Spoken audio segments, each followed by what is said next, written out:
Most people don't realize they're being psychologically controlled, and by the time they do, the person doing it has already made them believe it was their own idea.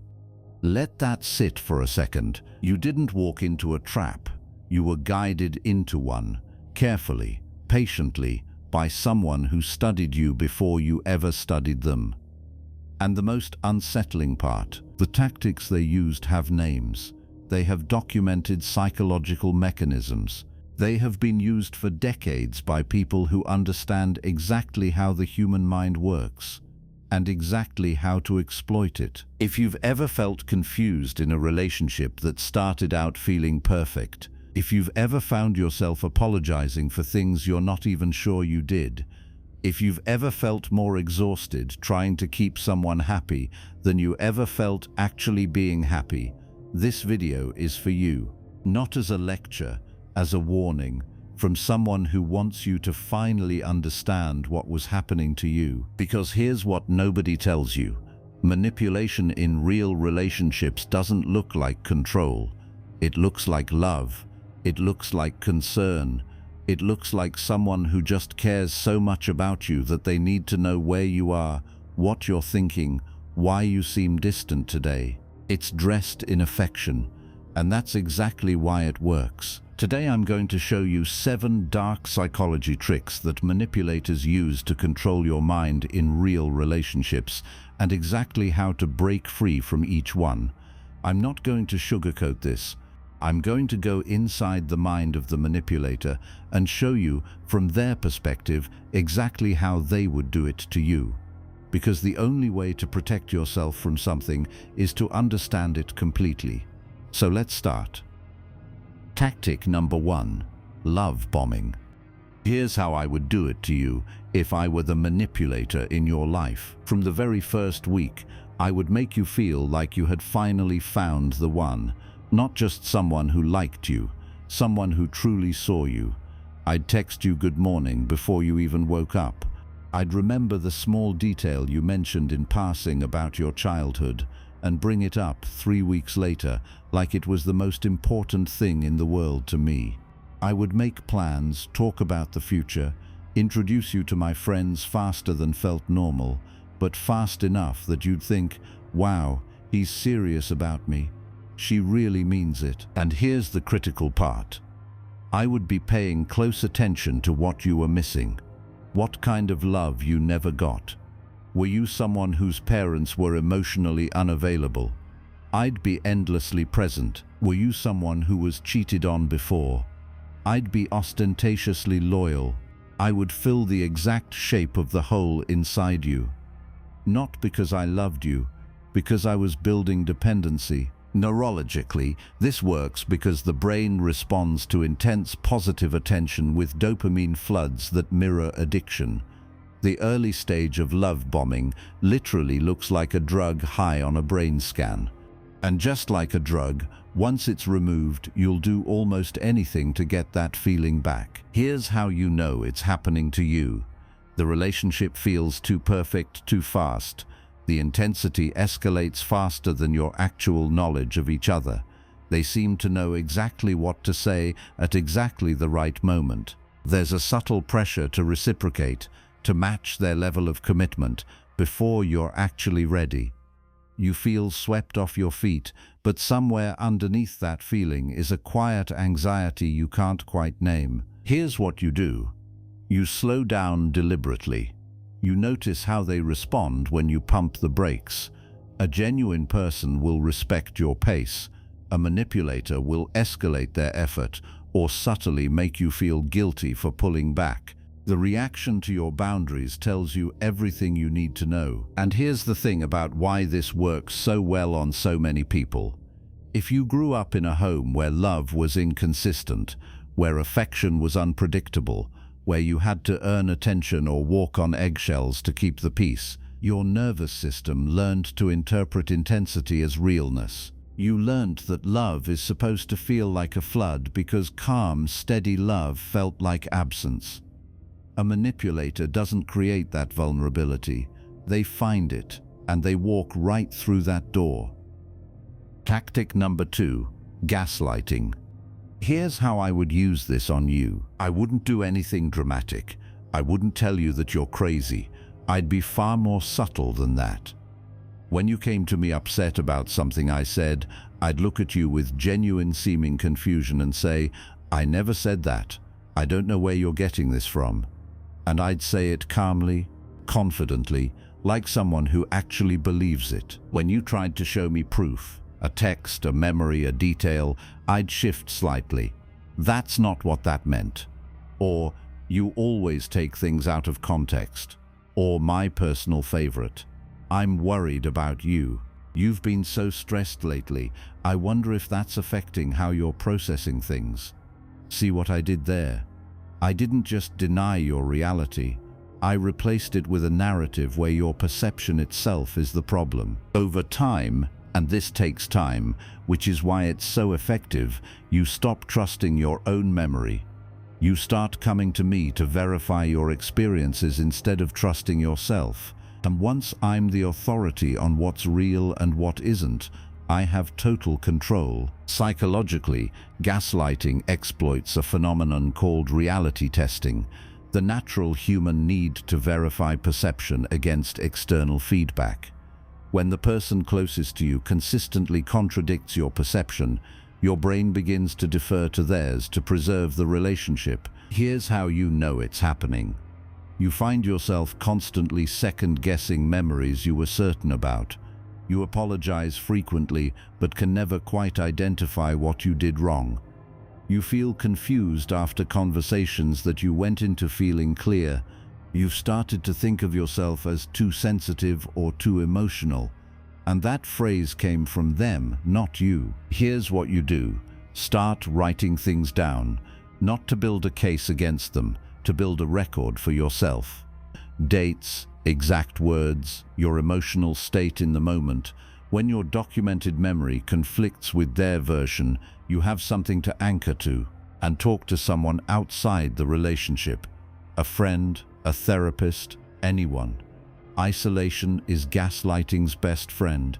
Outside perspective is its enemy. The reason this hits so hard for so many people, if someone in your childhood, a parent, a sibling, a caretaker, routinely dismissed your emotional reality, you were already trained to doubt yourself. Gaslighting doesn't feel foreign to you. It feels like home. And that is the most heartbreaking truth in this entire video. If you've recognized any of this in someone close to you right now, someone in your life who matches what I've been describing, I want you to comment the word clarity below, just that word. You don't have to explain anything, you don't have to name anyone, just clarity, because that's what you came here for, and that's what you deserve. Tactic number 3. Intermittent reinforcement.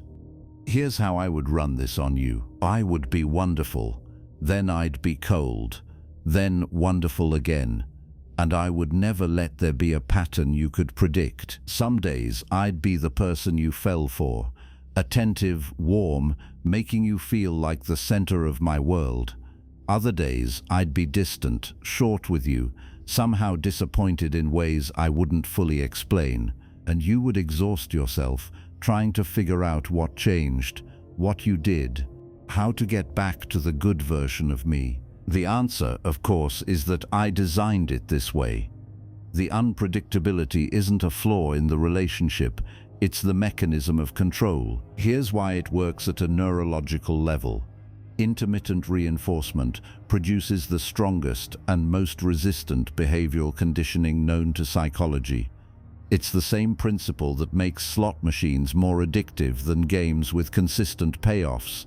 Your brain releases more dopamine in anticipation of an unpredictable reward than a guaranteed one. When affection becomes unpredictable, you become addicted to chasing it. Here's how you know it's happening. You feel like you're constantly walking on eggshells. You spend significant mental energy trying to read their mood before you say anything. The good moments feel euphoric, and the bad moments feel devastating, and the contrast between the two has become the rhythm of the relationship. You've started to measure your own worth by whether they're happy with you today. Here's what you do. Chart the pattern. Literally, on a calendar or a notes app, track good days and bad days. Manipulators rely on your inability to see the pattern from inside it. When you zoom out and see it visually, the spell begins to break. And start asking yourself this one question: in a relationship where I feel genuinely safe and loved, would I need to track this? This tactic is devastating specifically for people who grew up with emotionally unpredictable caregivers. If love in your childhood sometimes meant warmth and sometimes meant rage with no clear cause, your nervous system normalized the chase for approval. Anxiety began to feel like love because it always came with love or the hope of it. Tactic number 4: isolation. Here's how I would do this to you, and I'd do it so gently you wouldn't even notice. I wouldn't tell you to stop seeing your friends. That's too obvious. Instead, I'd make every interaction with them slightly harder. I'd be in a bad mood on the nights you had plans. I'd ask small questions afterward. Did you mention us to them?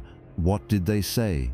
Just enough to make you feel like those relationships were somehow a threat to ours. I'd subtly frame your closest friend as someone who doesn't have your best interests at heart.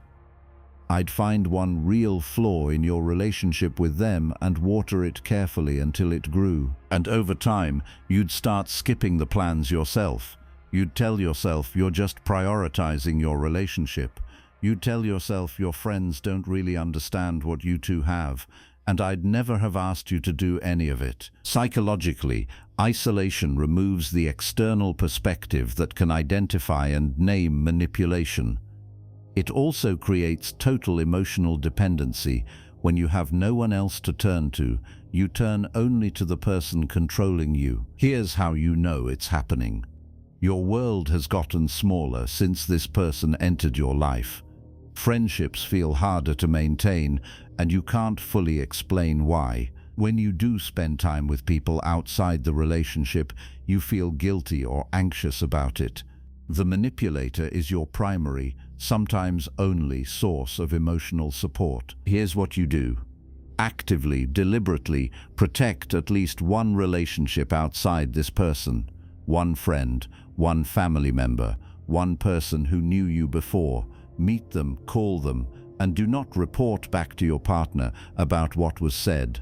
Some connections belong only to you. The people most vulnerable to isolation are those who already felt like outsiders, who came into the relationship with a small social circle or a complicated family history. When someone offers to be your whole world, it feels like finally belonging. But a person who becomes your whole world also becomes the person who controls your entire reality. Tactic number 5: projection. Here's how I would use this on you. Every insecurity I have, every fear, every dishonest thing I'm doing or thinking, I would put on you. When I'm pulling away emotionally, I'd accuse you of being cold. When I'm hiding something, I'd question your honesty. When I feel threatened by your success, I'd find a way to make you feel like you think you're better than me. It sounds obvious when it's laid out this way, but in real life, it's deeply disorienting. Because when someone you love accuses you of something, your first instinct isn't to investigate them, it's to examine yourself. Neurologically, projection exploits your empathy. Highly empathetic people are conditioned to consider the possibility that they're wrong, to look inward first. Manipulators weaponize that reflex. Here's how you know it's happening. You spend enormous energy defending yourself against accusations that don't match your behavior. The things you're accused of tend to shift and escalate regardless of how you respond. And when you try to raise a genuine concern about their behavior, the conversation somehow ends up being about yours. Here's what you do. Before you accept any accusation as a referendum on your character, ask yourself, is this actually true about me, or is this true about them? Write it down if you need to. Give yourself permission to investigate the accuser, not just the accusation. Tactic number 6: Future faking. Here's how I would string you along with this one. I'd paint a picture of a future so vivid you could almost live in it. Moving in together, building something, being chosen permanently and completely. And I'd reference that future constantly, not to actually build toward it, but to keep you invested in a relationship that exists mostly in your imagination. Every time things got hard, every time you considered leaving, I'd bring out the future. I was just thinking about how we'd do this when we have our place. And you'd soften. Because the future I described is the one you want, and I know it, and I use it. Psychologically, future faking exploits anticipatory reward. Your brain invests emotionally in outcomes it believes are imminent. When you believe a better future is just ahead, you tolerate a worse present. Here's how you know it's happening. The relationship has been in a perpetual, almost there state for a long time. Plans are made and quietly unmade. When you try to get specific about timelines or next steps, things get vague or the topic shifts. You keep waiting for the relationship to become what it promised to be. Here's what you do. Evaluate the relationship based only on what it actually is today, not on what it might become. Ask yourself, if this relationship stayed exactly as it is right now, forever, would I choose it? If the answer is no, you are being kept in place by a future that may never exist. I want to stop here for a second and acknowledge something. You've been watching this for a while now. You've been sitting with some uncomfortable recognitions. That takes courage. Not the performance kind of courage, the real, quiet kind that means you're willing to see something you'd maybe rather not see. If this video is connecting with something real in your life, if you're watching this and nodding because you know someone who does these things, or because you're starting to realize what was done to you, please share this with someone who needs to hear it. You don't have to explain why. Just send it. Because somewhere in your life there is someone sitting exactly where you were, not yet having the words for what's happening to them. And now we get to tactic number 7, the one I saved for last. The hardest truth of all. Trauma bonding. This isn't just a tactic, it's the reason you stayed. It's the reason leaving felt, or feels, like losing a part of yourself. It's the thing that makes people on the outside say just leave, without understanding why that feels like being asked to cut off your own hand. Here's how it works. From the inside of the Manipulators playbook, I would create the wound, and then I would be the only one who could heal it. The cycle of tension, cruelty, or withdrawal, and then warmth and reconciliation, the makeup, the apology, the return to who I was in the beginning. That cycle doesn't just hurt you, it chemically bonds you to me. The relief you feel when I come back, when things are good again, when I hold you and say I'm sorry, that relief produces a neurological response that is functionally indistinguishable from love. This is not a metaphor. This is documented neurobiology. The cycle of threat and relief, consistently repeated, produces a stress bonding response that resembles Stockholm syndrome at the neurochemical level. Your brain associates me with both the source of your pain and the only available cure for it. That is not weakness. That is your survival system responding exactly as it was designed to. Here's how you know this is what's holding you. Leaving fills you with grief that feels disproportionate to the actual relationship. You miss them most intensely right after moments they were worst to you. The idea of them being okay without you, happy even, feels unbearable in a way that's hard to explain. You have tried to leave before. You've gone back, and each time you've gone back, you've felt both relieved and ashamed. Here's what you need to understand. Trauma bonding is not a character flaw. It is not stupidity or weakness or masochism. It is a neurological adaptation to repeated cycles of stress and relief. The bond is real. The love you feel is real. The pain of separation is real. And none of that means the relationship is safe or good for you. all of it can be true at the same time. Here's what you do. First, name it. Saying, "I am trauma bonded," out loud changes something. It moves the experience from something shameful and mysterious to something documented, understood, and survivable. Second, you cannot think your way out of a trauma bond. The body holds it. Physical distance, time and space away from the person, is the most evidence-based intervention. Every time you return, the cycle restarts. Third, find a professional who understands trauma bonding specifically, not just a therapist, one who understands this, because it requires specific work. And the emotional truth underneath all of this. If you experienced chronic unpredictability, emotional unavailability, or conditional love in your early life, you didn't just fall for a manipulator. You recognized a familiar emotional landscape and your nervous system called it home. You weren't broken, you were shaped. And the same sensitivity that made you vulnerable to this is the same depth that makes you capable of extraordinary love. The work is learning to direct that love somewhere safe. So let's bring this home. You just watched a masterclass in manipulation, not to frighten you, but to arm you. You saw love bombing and learned to recognize the gap between intensity and genuine investment. You understood gaslighting and learned that your memory is worth defending. You watched intermittent reinforcement and saw the slot machine for what it is.